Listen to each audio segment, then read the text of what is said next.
Il y a 17 ans naissait une nouvelle espèce. Le 2000. Manifestement, les humains n'en avaient rien à foutre. Jusqu'à ce qu'ils soient aptes à utiliser les réseaux sociaux, qu'ils aient une conscience et pire encore, qu'ils deviennent exclusivement gênants. Depuis la race 2000 devint une race exclue et discriminée du cyberespace, Internet.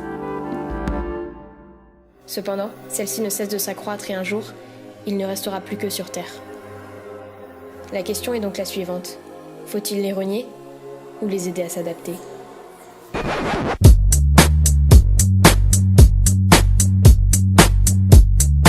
Jusqu'aujourd'hui, quand je recevais un commentaire « Hey, toi aussi t'es une 2000 !» Bah tu vois, je bloquais, normal, ça fait peur. Aujourd'hui, je me dis qu'avec mon expérience, oui parce que je suis née le 24 octobre 2001, mais avec mon expérience, même si j'ai encore un tas de choses à apprendre, je peux vous venir en aide les 2000 et augmenter un peu votre code de respect pour vous-même. Si vous n'êtes pas concerné par la vidéo, restez quand même. Pour mes statistiques, mon référencement sur YouTube et donc l'argent. Oui bah je suis transparente avec les gens. La première étape, qui est sans doute la plus importante, c'est l'acceptation. Accepter d'être un 2000. Alors tu vois, je sais c'est dur, mais il faut adopter cet état d'esprit. Pouvoir se dire, oui, je suis un 2000. Une merde. Maintenant que tu as fait plus dur, fais appel à l'autodérision. C'est vrai, que tu sois mal dans ta peau dû à l'année de ta naissance, c'est un fait, mais rien à foutre, l'humain est cruel. Tu dois te montrer fort. Les gens doivent se dire, c'est un 2000 mais il en rit donc ça va. Tu vois, par exemple, j'ai terminé ma vidéo sur Twitter en disant « Non, je déconne, je suis une 2001, je ferme ma gueule ». En vérité, le soir même, je me suis taillé les veines, t'as vu? Mais ça, les gens ne le savent pas.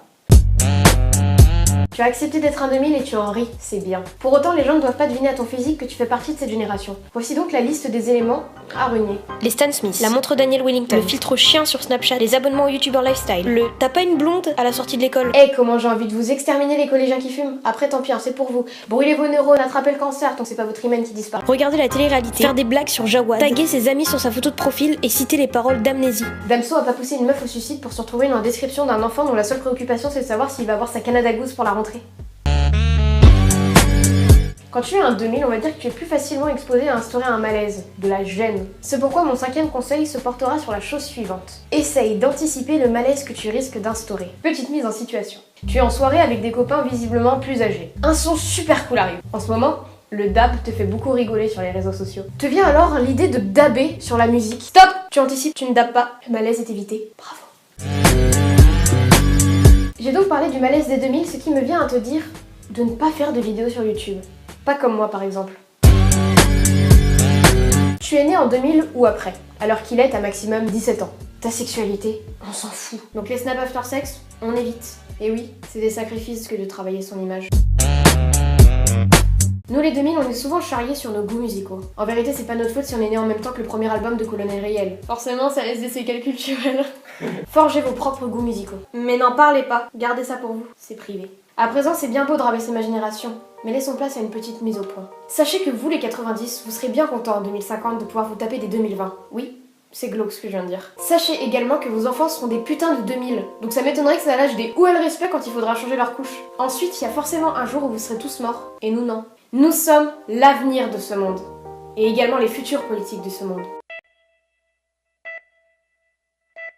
Pour ma campagne électorale, j'ai décidé de prendre comme slogan « On verra », en référence à la chanson connue de Nekfeu.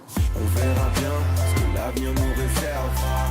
On verra bien, vas-y viens, on n'y pense pas. Parce que je trouvais que ça représentait bien mon état d'esprit et la manière dont je concevais le pays pour l'avenir. Mon programme je vais citer du Nekfeu en disant on verra bien ce que l'avenir nous réservera. On verra bien. Vas-y viens, on n'y pense pas.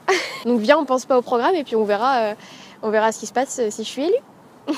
Et puis, rappelez-moi vos réseaux sociaux préférés. Insta, Snapchat, Twitter.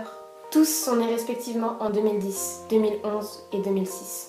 Enfin, j'aimerais terminer ma vidéo sur ce point. Il existe dans le monde différents types de calendriers. Par exemple, t'as le calendrier Maya qui nous annonçait une mort certaine en 2012. Et bien, il y a aussi le calendrier hébraïque qui nous dit clairement que nous sommes tous en 5778.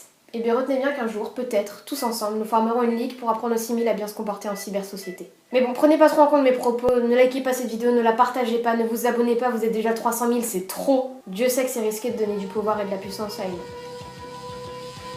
2001.